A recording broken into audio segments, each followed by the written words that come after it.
আসসালামু আলাইকুম ভিউয়ার্স, আশা করি সবাই ভালো আছেন। গত ভিডিওতে আপনাদের বলেছিলাম যে আমাদের কিছু লেয়ার মুরগি অর্ডার করা ছিল, কিন্তু গাম্বুরো হওয়ার কারণে মুরগিগুলো আমরা আনতে পারিনি। এই যে গতকালকে রাতে আমি মুরগিগুলো নিয়ে এসেছি। এখন মুরগিগুলো সুস্থ আছে, তাই আমরা মুরগিগুলো আনতে পেরেছি। আর এখানে আসার পরে ভালোই আছে মুরগিগুলো, তেমন কোনো সমস্যা নেই।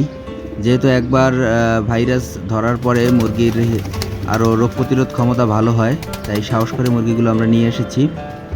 তো দেখি কি হয়, আপনাদের এই মুরগিগুলোর আপডেট দিতে থাকবো। আর আমাদের সেটআপের আরও কিছু কাজ চলতেছে, এখনও অনেক কাজ বাকি। বর্ষার দিন চলে এসছে, উপরে টিনের পার্মানেন্ট ব্যবস্থা করতে হবে। একজন মিস্ত্রি খুঁজে আসলে টিন লাগাতে হবে। এখানে কিছু কাজ করে রাখা হয়েছে। আশা করছি এক সপ্তাহের মধ্যে টিন লাগানোর কাজ শেষ হয়ে যাবে। তো সবাই ভালো থাকবেন। আসসালামু আলাইকুম।